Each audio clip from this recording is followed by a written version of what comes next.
Hi, Sasha. It's lovely to meet you. Hi, it's lovely to meet you too.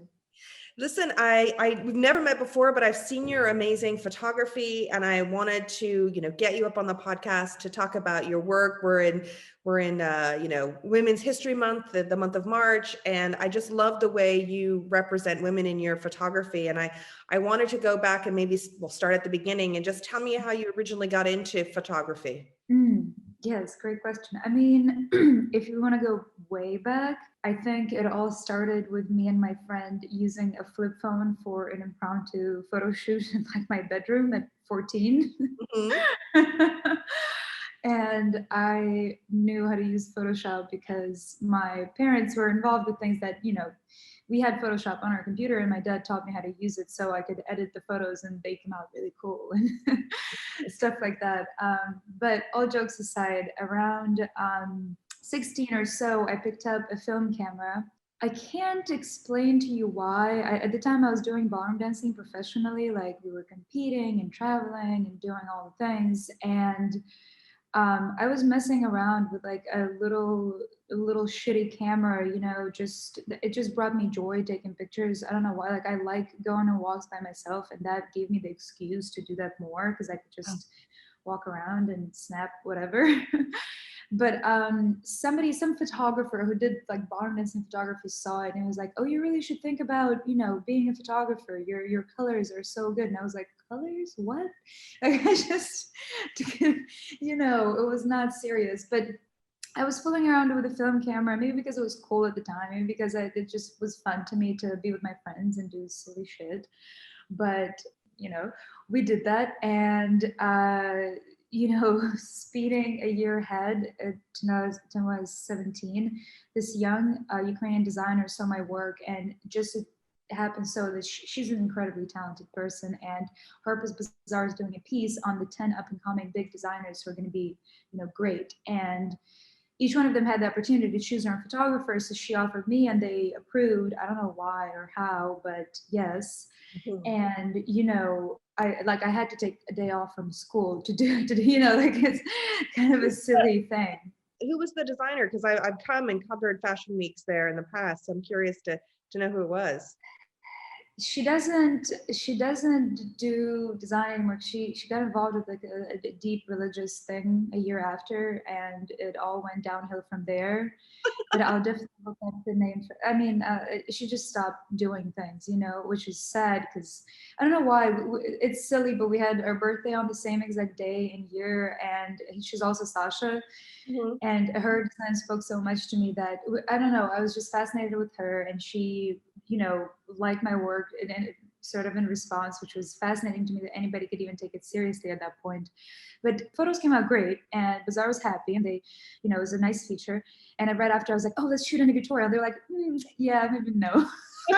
So it was too early, and I get it. But it's, hilarious. But this other magazine picked me up called Pink. It's like a cosmopolitan type of thing, but they were in the same publishing house as this other magazine called L'Officiel, which I'm sure you're aware of.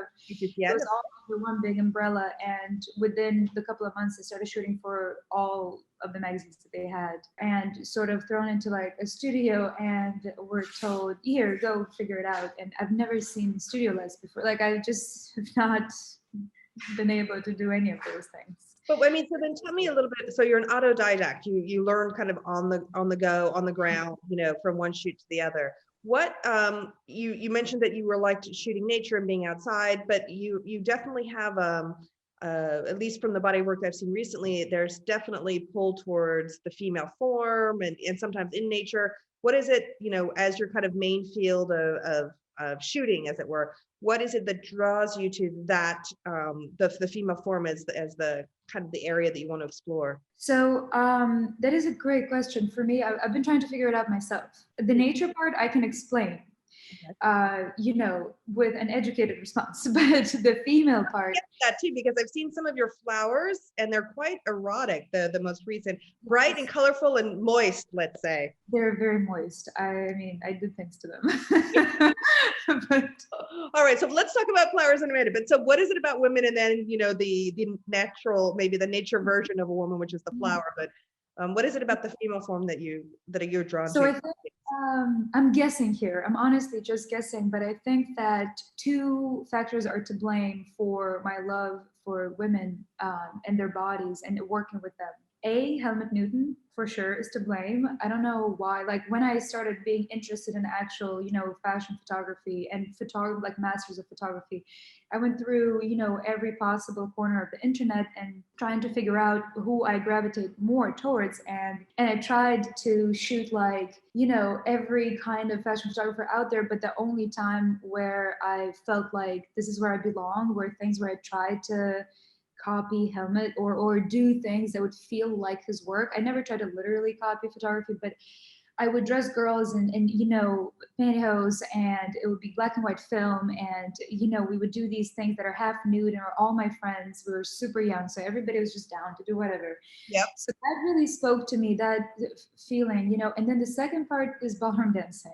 Again, I know it's kind of ridiculous, but I did it for over 10 years, and since like I was a kid, at like 12, you're taught how to flirt with the judges as you dance, and like you twirl the skirt and with your partner, even though you hate your dancing partner because you're 12 and his breath smells and he's too close to you. Like you don't want to do that, but you have to imitate love and sometimes sex. And, so that type of movement and that type of female appeal was always very close to my heart. Like I love that about dancing. And I could tell that I was good at it. I might have not been good at other parts of the dancing, but that was very much my thing. Like I could just stew in that feeling and be like, yes. Mm-hmm. So I think those two things came together to combine into me starting, like, once I took a step back from strictly fashion photography and was able to do things that just, I was in more creative control and control over styling and stuff like that,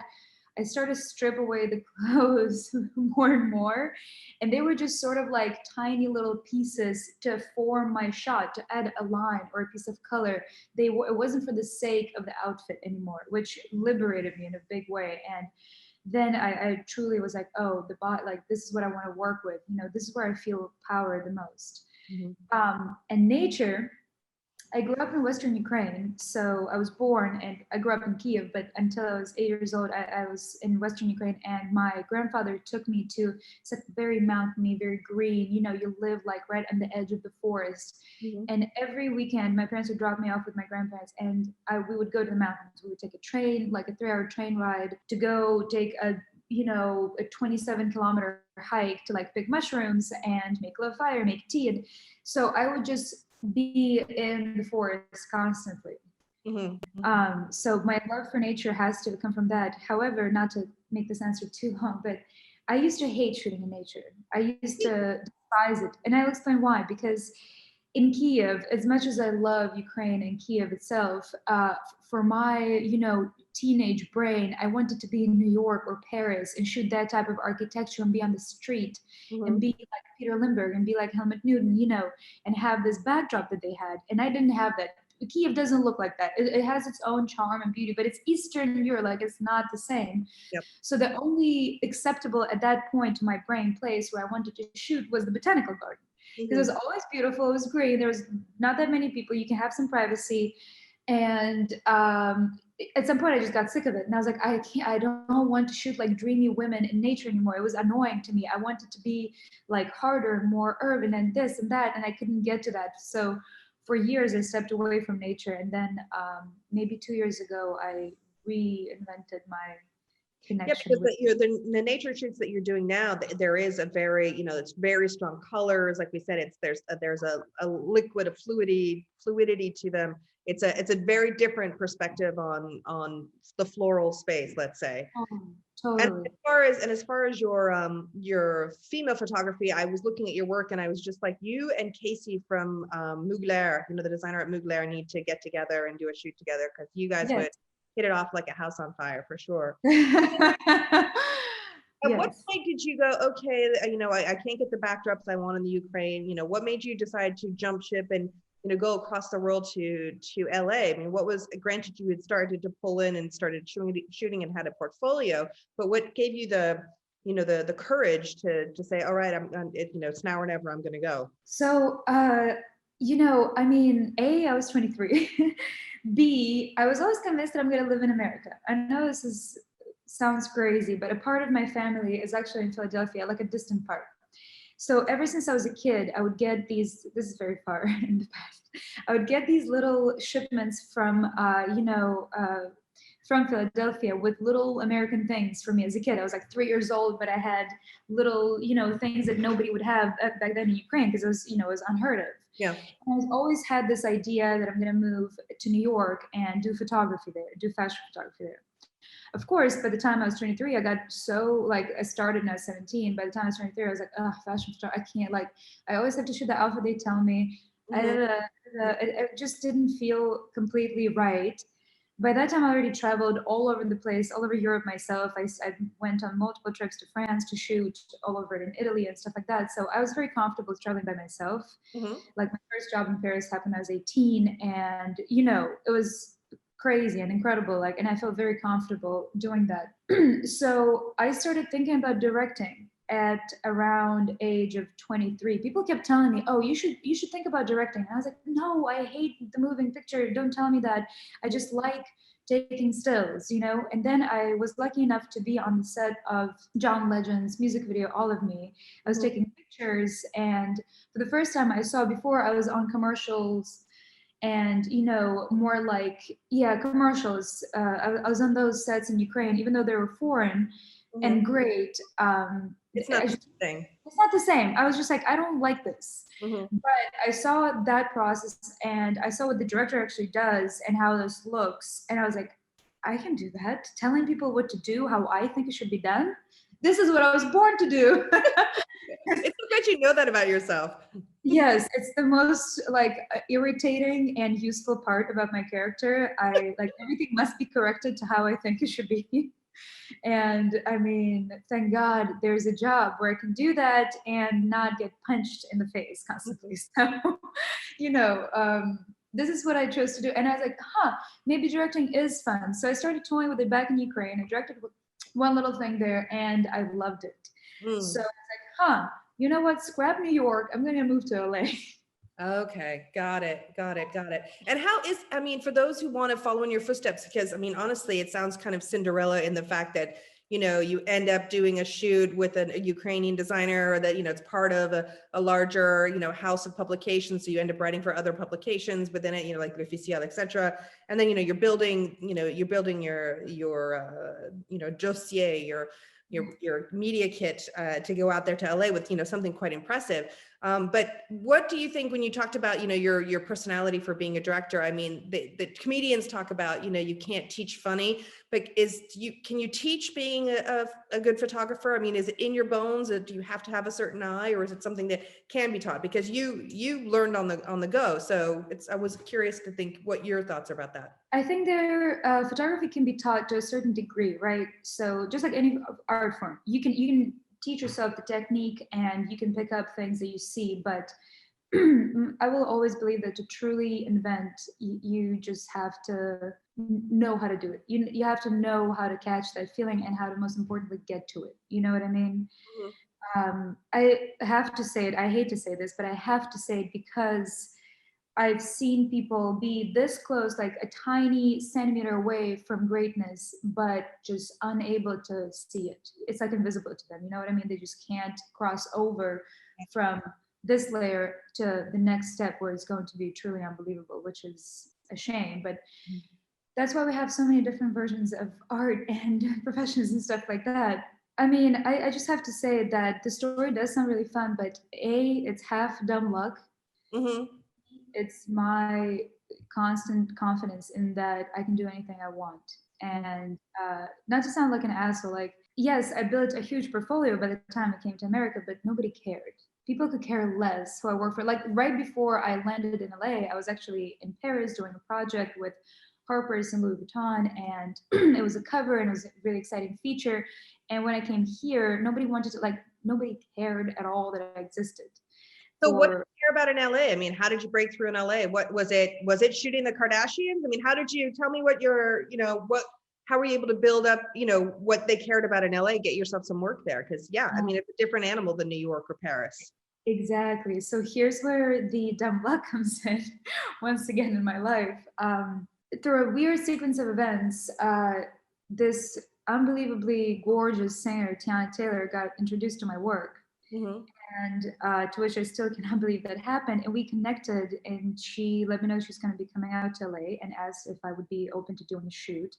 Of course, I was open to doing a shoot. You know, I was not very familiar, to be honest, with the American landscape of celebrity and stuff like that. But I used to love Tiana because her voice always was my absolute favorite. And just, I don't know, I just loved her. It was, you know, Instagram had started by that point, and I was completely, you know, like, yes, of course, we should do a shoot. Yeah, let's And think about this for a minute. Yes. exactly. So we did this shoot where I covered her in gold foil that sort of cracked on her skin. And I mean, she is just incredible, and her character is my favorite. So we did that shoot almost a year into me living here, almost a year, like 8 months into me being here.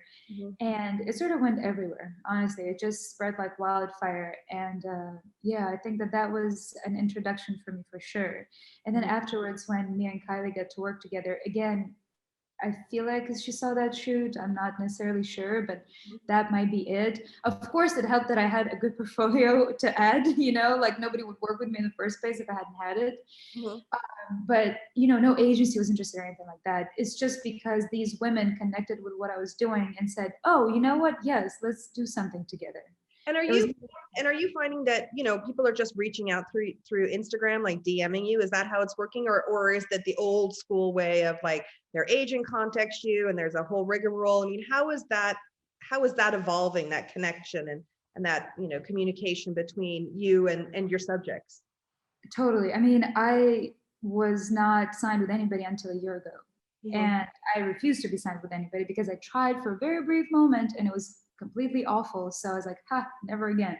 Mm. And, you know, it seemed to me like I was able to do everything by myself completely great, and I was successful at doing it, and I could handle it, most importantly. However, as I got more busy, that exact communication that you're talking about, people are reaching out directly to me, asking things directly of me that should not necessarily be asked of me, Mhm. uh, became really intense and really stressful. And I have to say that, unfortunately, when you're I don't know if it's whether you're a woman and you're representing yourself, or does it go for any solo photographer not signed with anybody, but people tend to treat you very different now that I am signed and know how it is. Interesting. So yeah, it's a big difference. I hate noticing it. Like I wish it wasn't there, but outside of the great work that my agency is doing, there's a personal factor of like relationships even on set and how people treat me. So That yeah, level of professionalism that comes in at a certain point, because you've got that barrier, you have that person that's kind of stepping in and being that buffer for you. I have somebody on my team. Yeah. Is You got that's what it yeah. is. And before that, exactly, I was alone. So whatever happens, you can just be like, oh, Sasha, and like dump it on my shoulders, you know? And Mhm. now it just doesn't work like that, which thank God. Well, listen, tell me, you know, this year, I believe, because, you know, I stalked you on Instagram. So in a few months' time, you're going to be turning 30. Any big reflections about, like, are there kind of bucket listy things you want to accomplish in this next decade of your life? And let me just give you forewarning that the 30s to 40s are so much fun. So what, is there anything that you want to really, is there a particular, you know, I don't know if there's a shoot that you want to do, or you know, kind of film as a director? Is there something kind of on your list of that you want to check off pretty quick here? So yes, definitely. It's funny. I just talked to my boyfriend about this morning. Hmm. Yes, and he asked me, "How do you feel about turning 30? It's coming up in 2 months." And I feel absolutely nothing about it. I never thought of age for some reason, and I just don't care. It's a very strange feeling. However, I am aware that I'm getting older, which I love. I'm so happy. I was the kid on set for a very long time, and as much fun as that is, and I'm putting fun in air quotations, I can't wait to be from like 30 to 40. This is where I want to live. If Yep. I can extend 30 to 40 by another decade, I'd probably do that, you know? These days, you probably could be 30 to 40 for a good 20, 25 years. There you go. Like that's what I want to do. And my biggest goal, of course, is directing a feature film. And I am writing one for almost a year now, struggling terribly because I'm not a writer. I despise myself as a writer. And, I listen to my favorite writers and they despise themselves too, which is great, but they're genius, unlike myself. However, I have no doubts that I'm going to do a great job as a director, but the writing and getting the material that I could truly stand behind is a struggle for me. Mm-hmm. So that's my biggest goal, is to direct a feature film and then hopefully one more and one more. And I'll, I'll never quit photography. Mm-hmm. However, I would shrink the amount of shoots that I do and focus on the projects like the one I actually just did. I just came back from Hawaii and was shooting a little secret project there that has to do a lot with nature and with women. Mm-hmm. And it was sort of like a dream come true. So if I could focus my attention on doing those so that the whatever I create is actually unbothered by, any type of commerce, that would be incredible with concoction with my films. That's the plan for 30 to 40. That sounds like a very, very good plan. And you're right that everybody who is a writer thinks they're a terrible writer. So you're well on your way, probably. Let's do a little for those who are photographers or who want to do, what you do or wish to be a photographer like you. Can you talk a little, get me down into some nitty gritty, tips and tricks, like what cameras do you use? How do you help?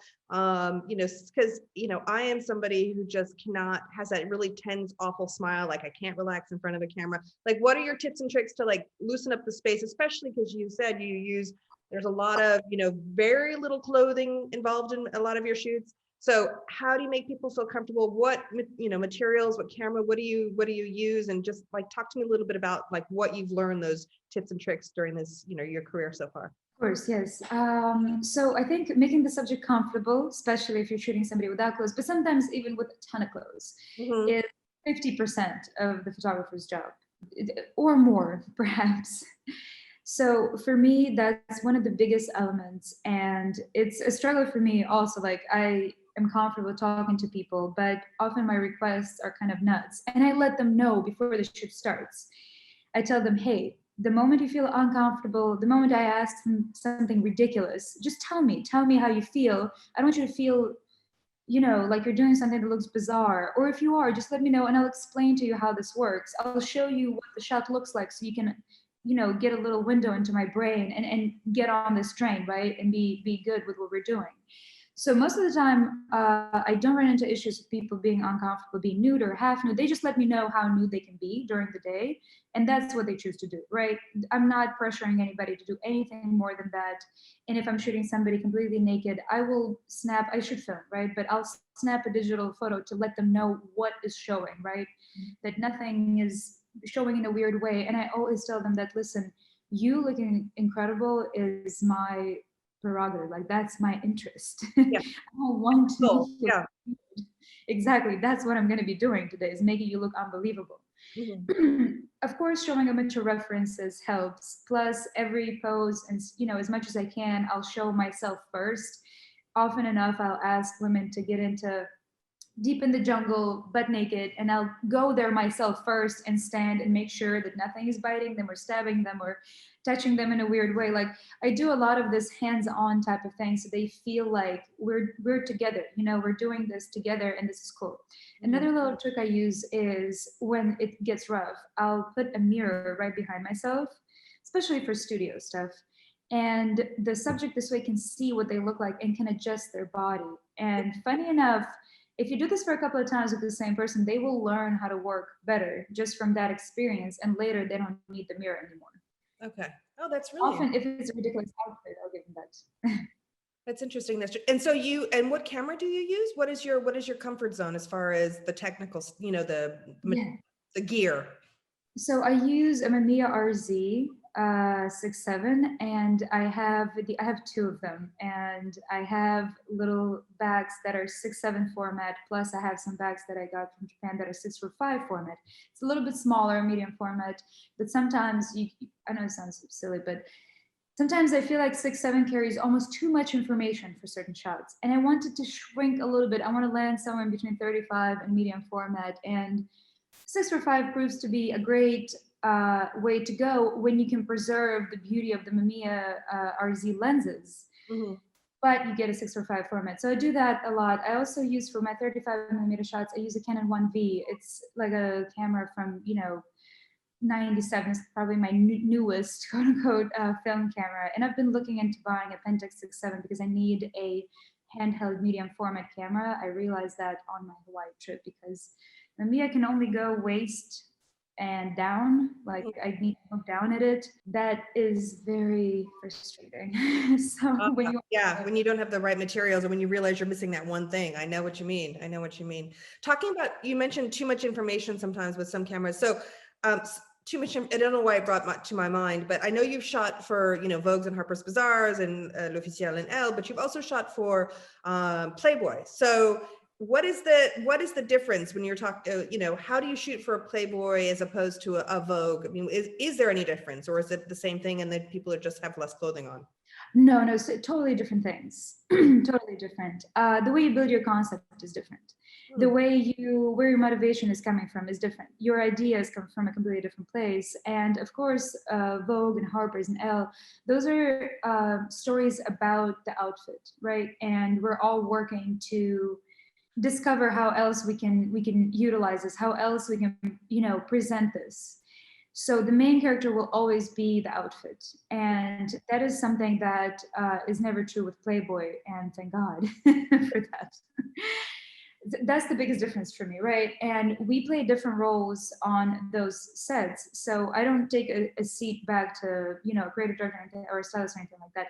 But it's a much more hands-on thing with clothes. And I can't really change it as much as I would like to. Sometimes in editorial, I'll see looks that I'm like, what, are you serious right now? I just can't, And with Playboy, I can go in the morning and be like, I like this, I hate this. Mm-hmm. And I have a little bit of that in editorial, but you have to feature a certain advertising that you have to feature. Yeah.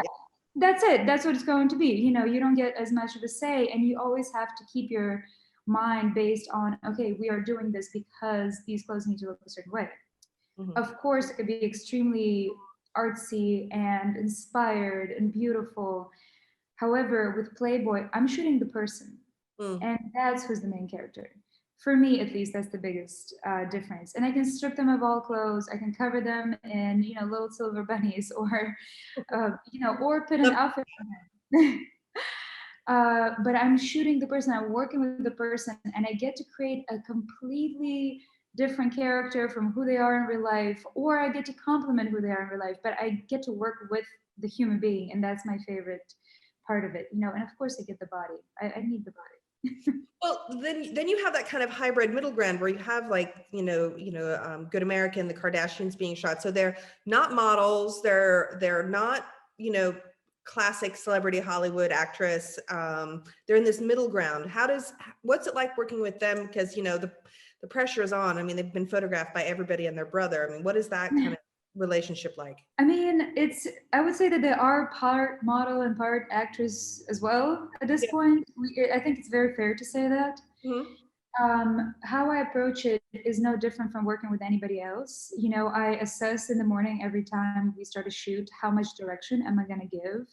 I talk to the person and they either request direction, or somebody like Kendall can you give her 2 words and she'll just go off, and I'll just scream, stop, don't move, just be like, I'm slower than you are. I need to reload my film or something. So, and if a person likes a little bit more direction, which is my favorite actually, then I get to, place them a little bit more and do my little meticulous things, which again is amazing. And it really isn't that different from anybody else. The biggest difference I would say is we are often pressed on time and need to go very, very quickly. So working with the girls really taught me how to do things light speed.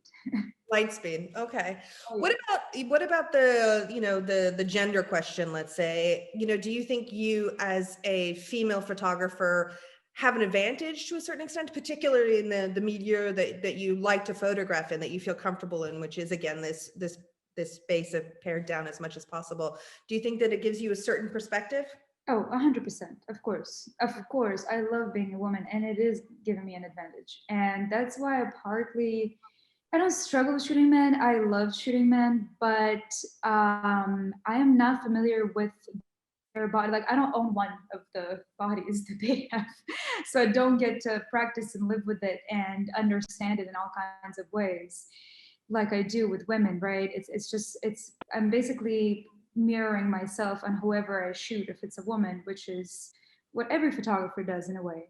Mhm. So yes, huge advantage being a woman and having that connection, you know, be completely safe and completely non-threatening. Very, it's, you know how it is. It's a very different thing when it's an all-female set. Everybody acts differently. As if there was like a little microcurrent that starts just circulating between us all. It's kind of a crazy thing, but it really happens. Do you try and do a set that's mostly women? I mean, is that something when we're talking about a lot about diversity and helping bring up the next generation, and you've been at it for a long time, but you are only 30. Are you about paying it forward and like bringing on assistants of women of different colors or backgrounds, or creating a women only almost set? Yeah, I'm ashamed to say yes. I've been creating a woman on the set for a while. I think that's brilliant that you say yes. Keep going. So, just to preface this, I love working with men. And for example, on my video sets, I work with men a ton. And often I'll be the single woman over there. However, my producers tend to be always women. So that has been a big thing for me. But on my photography sets, which happen a lot more often, both of my assistants are women of color, and I'm obsessed with both of them. They're incredibly beautiful and incredibly helpful. And they're my friends. I love hanging out with them. Mhm. It's not a little thing because it took me a very long time to find assistants that I was comfortable with. And, my assistants need to know how to load my cameras and how to handle them and stuff like that. It's a little thing, you can learn, da da da. But when you're doing the search initially, it's hard to find those people. It's harder than to find a regular assistant, right?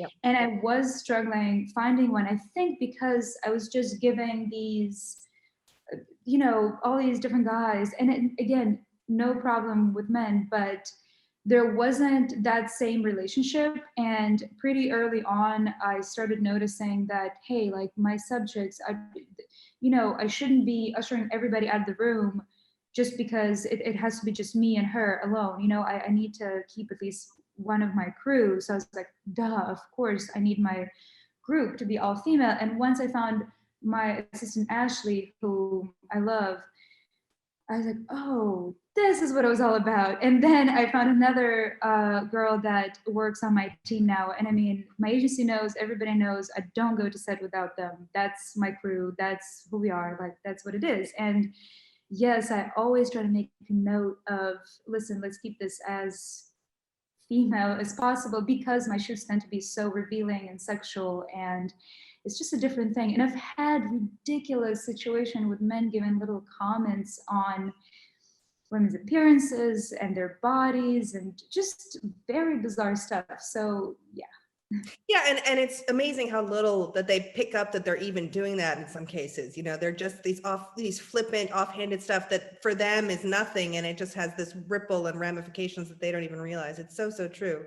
Do you Exactly. do you find with your work, I mean, you talked about the sexual nature of it. We talked about the fact that you found a certain amount of frustration in the clothing aspect, and you wanted to pare back and pare back and pare back. But pairing back is one thing, but the sexual nature of it is something else. What is it about that, the female sexuality in general, the female form in that way, and through that gaze that you find so attractive?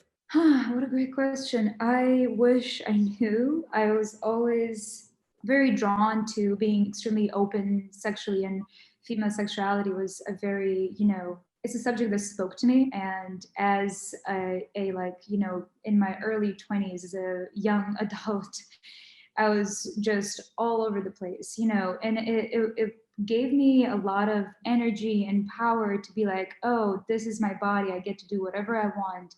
I can be whoever I like, and sort of not going the conventional way with, any kind of sex approach for a woman, or what's expected of one.